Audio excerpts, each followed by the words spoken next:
Have you ever watched someone effortlessly start a conversation? Make people laugh and leave a lasting impression while you stood there unsure of what to say?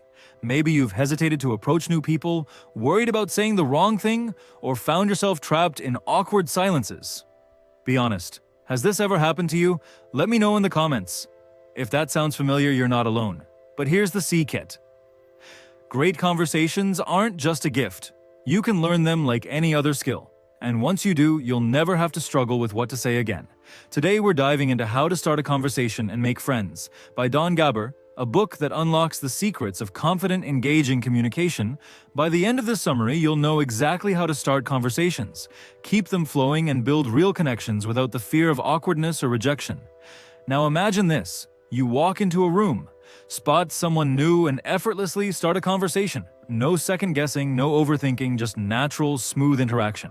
People enjoy talking to you, they remember you, and they look forward to seeing you again. Sounds incredible, right? Well, that's exactly what we're going to learn today. So if you've ever struggled with conversations, stick with me till the end. And before we dive in, tell me, what's the most awkward conversation moment you've ever had? Drop it in the comments. Let's unlock the power of conversation together first. Contact body language. Starting a conversation is an art, one that takes practice to master, but once you do, it stays with you for life.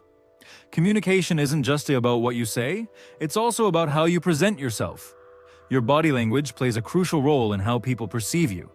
An open and welcoming posture naturally draws people in, while a closed-off stance pushes them away.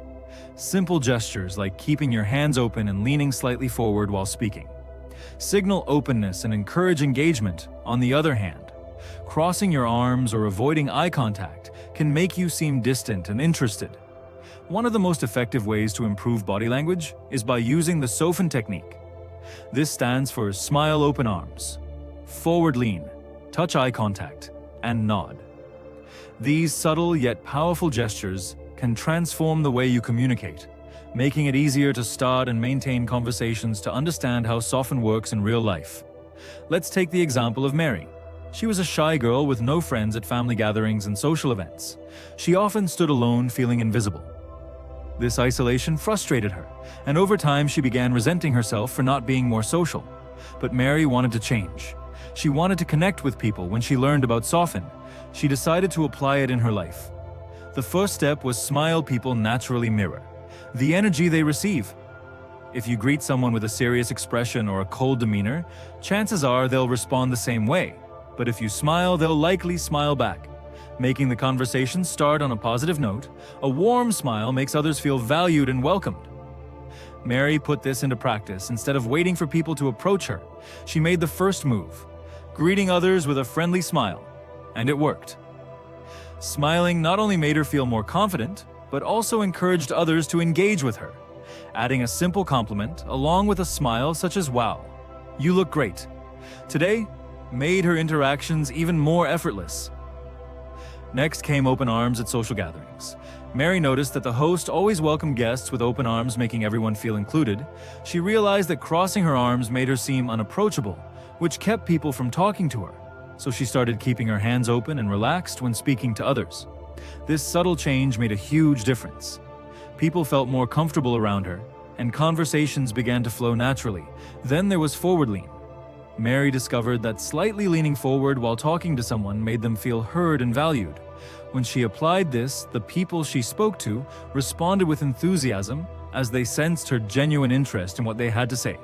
However, she also learned that cultural differences play a role. While leaning forward shows attentiveness, maintaining personal space is equally important in certain situations. Another key element of SOFAN is touch. A simple handshake can set the tone for an interaction, making it more personal and friendly. However, Mary realized that some people hesitate when it comes to physical contact, especially between men and women. While handshakes are generally acceptable in professional and social settings, it's always best to read the situation and initiate only when appropriate. The key is to offer a handshake confidently and with a smile. Most people will naturally reciprocate. Eye contact is equally important. Looking someone directly in the eyes while speaking signals confidence and attentiveness.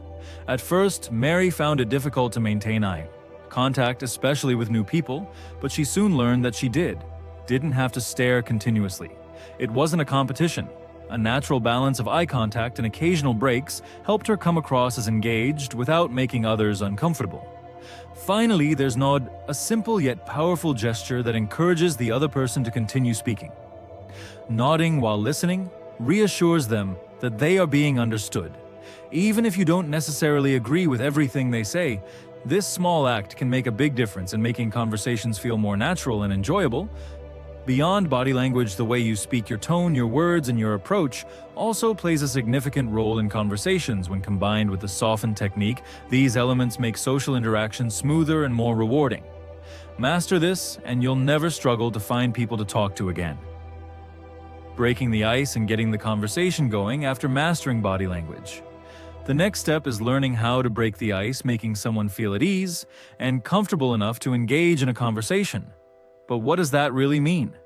Breaking the ice is about overcoming the initial hesitation, the fear of rejection, and taking that first step toward meaningful interaction. Many people hesitate to start a conversation because they worry about being ignored or rejected, but the reality is the more you take that risk, the higher your chances of making new friends. The key is to create opportunities for conversation. Be the one to say hello first. Yes, you might be ignored sometimes, and that may feel awkward. But with practice, the fear of rejection fades. Taking the initiative also allows you to steer the conversation in a way that feels natural to you. When you start a conversation with confidence, the other person perceives you as friendly and approachable. Of course, rejection is always a possibility, but rather than focusing on the fear, shift your attention to those who are open to talking. Observe body language and approach people who seem receptive. For example, if someone is standing alone at an event, they might actually be hoping for someone to talk to them. By recognizing these signals, you can choose the right moments to initiate a conversation and reduce the chances of rejection. Once you take that first step, the next important skill is asking the right kind of questions. Simple, open-ended questions help the conversation flow naturally and encourage the other person to share more about themselves instead of just asking, "Where are you from?" or "What do you do?" Questions that often lead to short responses. Try adding a compliment or a personal touch, for example. "That's a great scarf." "Where did you get it?" Or "I see you're carrying a book."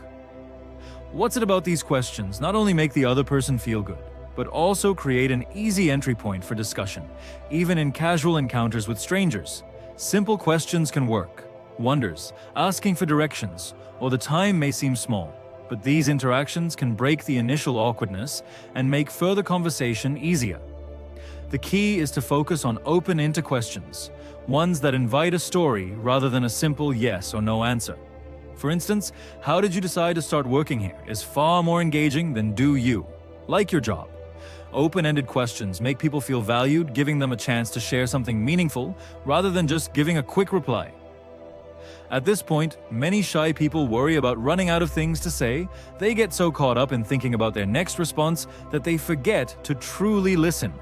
But the secret to great conversations isn't in saying the right things. It's in listening actively. When you genuinely listen, you naturally pick up details that you can build on. People love talking to good listeners because they feel heard and understood. Listening also means paying attention to small cues, like iceberg statements, where someone hints at something deeper. When someone says, "You won't believe what happened today," or "Something crazy happened at work." Ziria, they are inviting you to ask more. A simple, "Really, what happened?" can open up an entire conversation.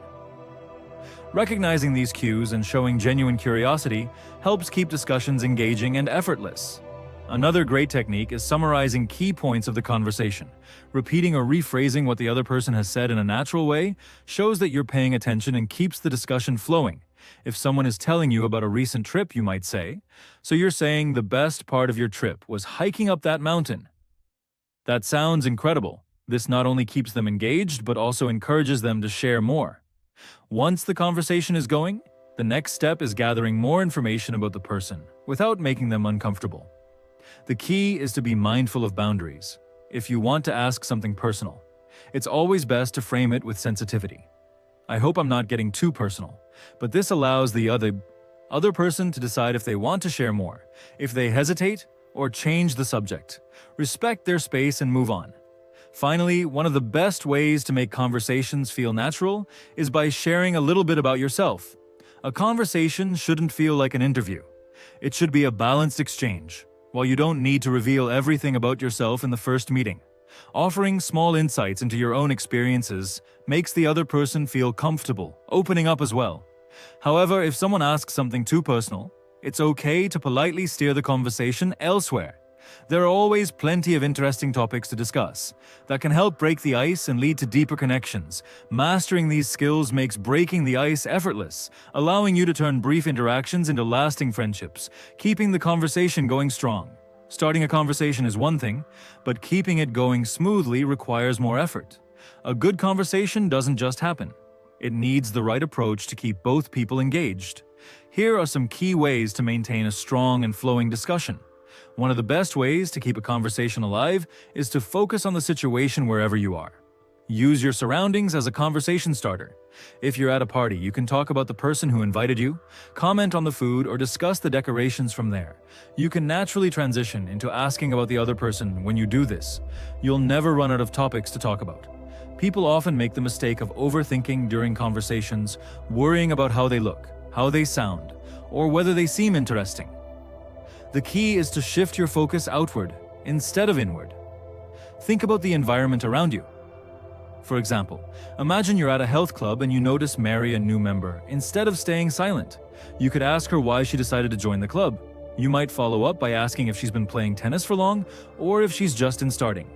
You could talk about the club's trainers' facilities or even your own fitness goals. Once the conversation starts, you can easily branch out to other topics. Work, daily life, or future plans. Another great way to keep a conversation going is by finding out about the major events in someone's life.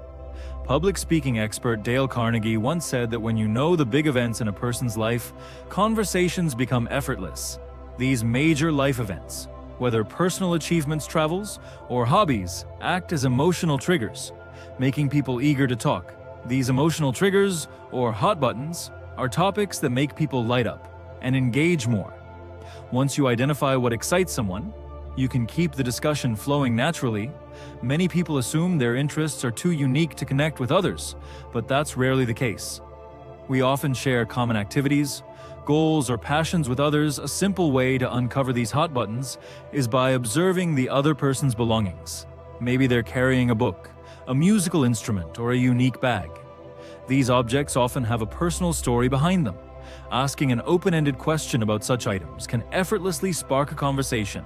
Listening carefully to iceberg statements can also help uncover meaningful discussion points. If someone says, "You won't believe what happened today," or "I've always wanted to try that," they're inviting you to ask more, responding with curiosity, such as "Really, what happened?" or "That sounds exciting." What made you interested in it can deepen the conversation at the same time.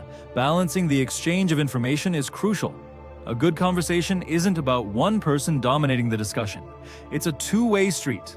Think of it as passing a ball back and forth. When the other person speaks, listen, respond, and add your own thoughts before passing the conversation. Ball back to them. This balance ensures that both people stay engaged and feel heard. Being a great conversationalist also means paying close attention to what the other person is truly interested in. Listen with the intent to understand, not just to respond. Add your thoughts, but avoid going off on a tangent about your own experiences. The goal is to share, not overshadow. It's also helpful to discuss topics that genuinely interest you. Opening up about your thoughts, preferences, and future goals allows the other person to relate to you. But be mindful. Make sure you're creating a space where they also feel comfortable sharing their views. Conversations should feel like a mutual exchange, not a one-sided monologue. And when the moment is right, it's okay to share your concerns or challenges, but not too early in the conversation, as it may make the other person uncomfortable. Timing and context matter. Another important skill is switching topics. Naturally, conversations don't need to stay on a single subject for too long. If one topic starts to lose energy, smoothly transition to something else. This keeps the interaction fresh and engaging, and if a past topic becomes relevant, again, feel free to revisit it. You can say something like, going back to what you said earlier about to reconnect with an interesting point, for example. Imagine you were at a dinner with a client, but you don't want to start talking about business right away before the meeting. Do a little research about their interests if that's not possible. Observe their cues and listen carefully to what they mention in conversation. If they talk about a recent vacation or a hobby, ask follow-up questions. If you have a similar experience, share it. This creates a connection. Beyond just professional discussions, sometimes transitioning topics can feel awkward in such cases. Trust your instincts and bring up whatever naturally comes to mind. More often than not, the other person will follow along and the conversation will continue smoothly. Mastering these techniques ensures that your conversations don't just start well, but continue to flow effortlessly, creating genuine and lasting connections. 5 seconds to success. The art of remembering names. Imagine running into someone you've met before, but their name has completely slipped your mind. You awkwardly struggle to recall it. Feeling embarrassed, and all the effort you put into building that connection suddenly feels wasted. Forgetting a name is a small mistake, but it can leave a lasting impression. One that you'd rather avoid. Renowned public speaker Dale Carnegie once said, "A person's name is to that person the sweetest sound in any language." Remembering someone's name makes them feel important and valued. It signals that they matter to you, which naturally strengthens your connection. However, forgetting names is incredibly common. The main reason: lack of focus.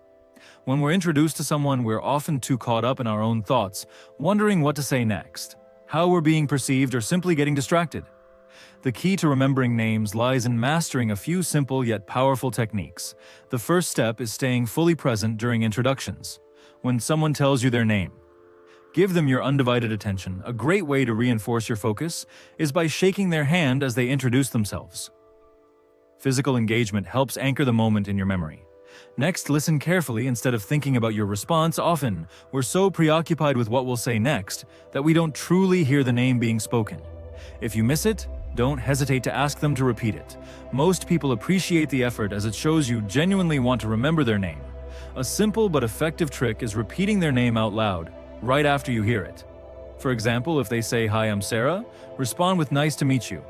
Sarah repeating a name reinforces it in your memory while making the other person feel acknowledged. It also helps you hear the name again, increasing your chances of recalling it later. Another helpful technique is associating their name with something familiar, connected to someone you already know or a well-known celebrity. If you meet someone named Barbara, you might think of a famous actress or a family member with the same name. The next time you see them, that mental association will trigger their name instantly. Finally, use their name naturally throughout the conversation, addressing someone by name while speaking to them.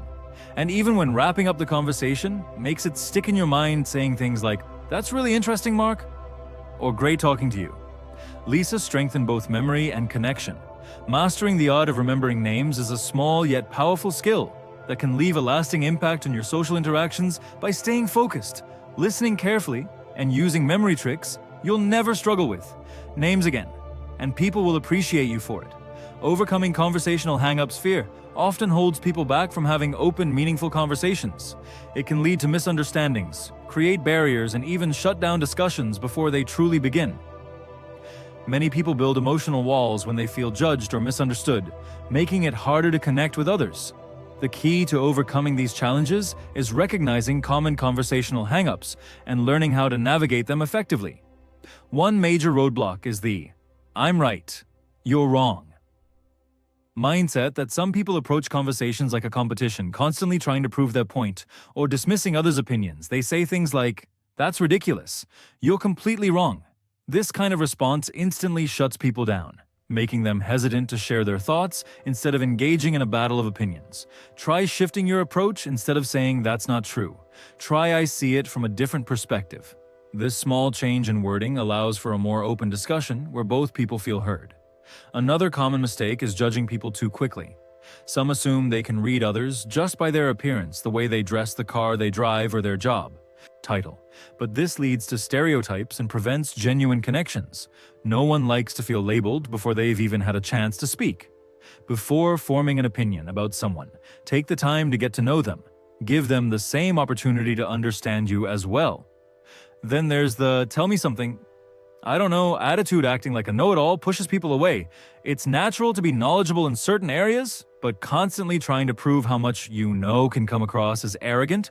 No one enjoys a conversation where they feel outmatched or lectured. Admitting when you don't know something isn't a weakness, it's an opportunity. If someone mentions a topic you're unfamiliar with, instead of pretending to know, say, "That's interesting, I'd love to learn more about it." People appreciate curiosity and enjoy sharing their knowledge with someone genuinely interested. Another common hang-up is the fear of being boring. Some people avoid conversations altogether by convincing themselves they have nothing interesting to say. But the truth is, everyone has stories worth sharing. If you feel like you have nothing to contribute, think about important moments in your life. Personal experiences, travels, challenges you've overcome. Reflecting on these moments gives you plenty to talk about. Everyone has a unique perspective, and sharing yours can make conversations more engaging. Conversations aren't about being perfect or knowing all the right things to say. They're about connection by shifting your mindset, letting go of self-doubt, and approaching discussions with openness and curiosity. You can overcome conversational hang-ups and enjoy more meaningful interactions, closing conversations tactfully after taking the first step and engaging in a meaningful conversation. It's important to know how to end it. Gracefully, saying goodbye. The right way leaves both you and the other person feeling positive about the interaction as well. Ended conversation ensures there's no awkward silence and keeps the door open for future discussions. One of the best ways to end a conversation is to recognize the right moment and take the initiative. Look for natural cues that indicate the discussion is winding down. Once you sense it, be the one to close it in a warm and friendly manner. Keep it positive, and if appropriate, leave an open invitation for future. Your conversation saying something like, "Let's catch up over lunch next week," makes the other person feel valued and shows that you genuinely want to stay in touch. Now imagine you're at a party and you meet someone named Jake. However, Jake is overly negative and spends the conversation complaining. You'd like to exit the conversation without being rude. How do you do it? First, show empathy to acknowledge his feelings. You might say, "I hear you. I'm sure things will work out soon." Then smile and use his name when saying goodbye. Take care. Jake, it was nice talking to you. This makes the farewell feel kind and respectful, while allowing you to move on in a different scenario. Suppose your boss is asking you to take on extra work, but you're already committed to other tasks. How do you handle it politely, but firmly? Explain that you have prior commitment. "I'd love to help, but I have other deadlines today if your boss insists." Offer a helpful alternative, such as suggesting another team member who might be available this way. You acknowledge their need while also standing your ground. End the conversation respectfully by saying thanks for understanding boss's name. Have a great day and then move on. When ending a conversation with someone you've just met at an event, leave them with a friendly impression. A simple "Julia, it was really great talking to you, looking forward to seeing you again." Soon makes the other person feel appreciated and keeps the possibility of future conversations. Open-ending conversations with warmth and confidence strengthens your relationships and leaves people with a positive memory of your interaction. A thoughtful goodbye not only ensures that the conversation ends smoothly, but also increases the chances of reconnecting in the future. Conclusion: throughout this journey, you've learned the essential skills to become a confident and engaging conversationalist. First, you discovered how body language plays a vital role in communication. When you maintain open and inviting body language, people naturally feel more comfortable approaching you. Next, you learned how to break the ice and start a conversation. While beginning a discussion can feel intimidating, taking the first step is crucial. Rejection may happen, but instead of dwelling on it, focus on the moments when conversations flowed smoothly. Asking simple and open-ended questions helps keep the interaction engaging and natural. You also mastered the art of remembering names, a simple yet powerful way to make people feel valued. When you recall someone's name, they feel important and are more likely to enjoy talking to you. Keeping a conversation going is just as important. As starting one, you learned how to deepen interactions by getting to know others, asking thoughtful questions and sharing personal insights. Balance is key. Asking the right questions, while also sharing about yourself, creates a meaningful exchange. You also tackled common conversational barriers like avoiding the urge to prove you know everything. Instead, respecting different perspectives and engaging in discussions with an open mind makes interactions more enjoyable. Finally, you learn the importance of ending conversations on a positive note. A well-closed discussion leaves both parties satisfied and increases the chances of reconnecting in the future. Now that you've completed this summary, you should feel more confident in your ability to start and maintain engaging conversations. Whether you're stepping into a new job, entering a new school, or attending a social event next week, use these techniques to navigate interactions effortlessly, step outside, meet new people, and let your presence attract meaningful connections. You now have the power So don't let any opportunity to build relationships slip away. And there you have it. The secrets to starting conversations, making friends, and keeping interaction effortless. But remember, knowledge alone won't change anything. Real transformation happens when you take action. So here's your challenge. The next time you meet someone new, apply just one technique from this summary. Maybe it's remembering their name using open body language or asking an engaging question. Watch how the conversation unfolds and how people respond differently. The best way to become great at conversations is to practice each interaction as an opportunity to grow, to connect, and to build relationships that matter. So don't wait, go out, start talking, and make every conversation count. If you found this summary helpful, don't forget to like, share, and subscribe for more life-changing insights, and let me know in the comments. Which conversation tip are you going to try first? I'd love to hear your thoughts. Until next time, keep growing, keep learning, and keep making meaningful connections.